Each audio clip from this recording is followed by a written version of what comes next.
Hello and welcome to day 15 of my Advent of Code series for the year 2020. If you've missed any of my previous episodes, check out the playlist linked right up there to get caught up on those, and be sure to get subscribed to me and turn on post notifications for my channel so you don't miss any of my future videos. So today we are checking back in with the elves in the North Pole, and they are playing a memory game that they want to explain to us. So how this works is the players are going to take turns saying numbers to each other. They begin by reading from a list of starting numbers, and then on each turn they do something based off what the last player did on their turn. So if it was the first time that they spoke that number, then the current player says 0, and otherwise they say how many turns it's been since the number that the last player said was last spoken. So that's how the game works. What we need to do is we just need to return what the 2020th number spoken will be. So that is it. This puzzle is relatively easy. I highly recommend you go ahead and give it a try by yourself, and then you can come back here and check out my solution. So the way that I did this is I don't have a function to read in our input because since our input was only 6 numbers long, I just decided to put it hard-coded as a list instead of having to write all of the extra stuff for that. And then we have our solve function here, which is actually going to take care of both parts. So for part 1, I am passing in our starting list and the 2020 because that is the number we need to find. So what we're doing here is first I am initializing a dictionary. So what this dictionary is going to hold is it's going to hold each value as the key, and for the actual value of each number said, it's going to have the last time it was said. So we start by just looping through our starting list and assigning all of the numbers in our starting list to have a value of their index in the list. So then what I'm doing is I'm establishing a variable called cur, which is going to be the number that we're actually processing on each turn. I'm initializing that as 0, and then I am looping through a range going from the length of start. So we're just going to pretty much say start at the end of that list, after that list, and we are going until end, which is what we passed in. So in this case for part 1, it's 2020. So what I'm doing here is first I am storing our value because the way that this is structured, it makes a lot more sense to go ahead and do it this way, because otherwise you have the problem of if you order any of these things differently, if you try to just use these two statements and order them either way, you're going to have a problem, because if you have this assignment first, let's say this was cur, then when you're reading in cur, then it's always going to be in last subkeys because you just put it in last.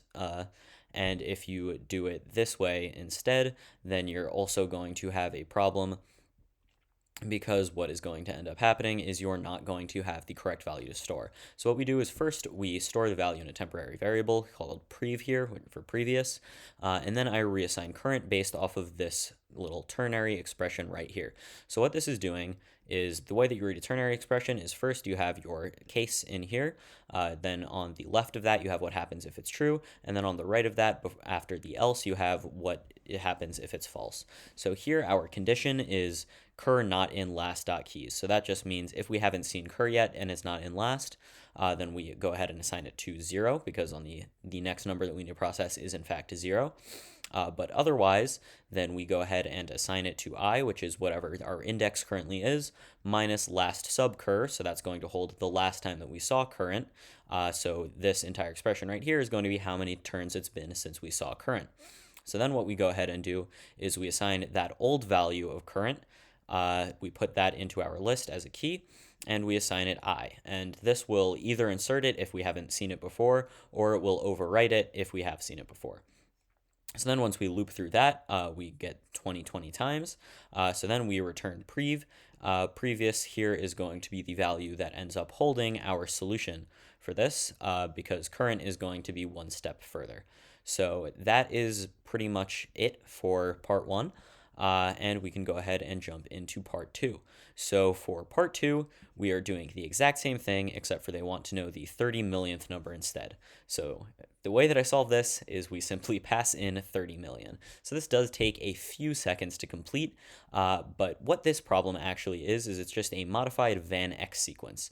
So the van X sequence would be the same thing if our starting list just composed of the number 0.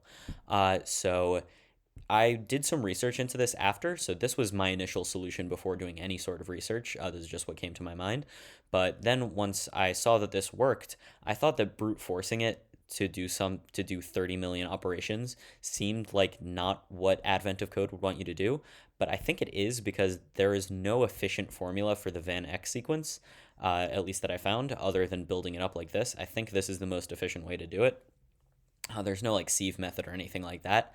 So I think that really is the best way to do it, is just to go through this loop 30 million times. So yeah, that got me the correct solution. It took a few seconds, but I haven't seen anything better yet. If you do have a better solution, please tell me, because I would be extremely interested to see it and to try to understand how it works. So that is going to be all for me for today. Be sure to get subscribed so you don't miss any future videos. Leave a like on this video if you enjoyed it, and I will see you in the next one. Goodbye.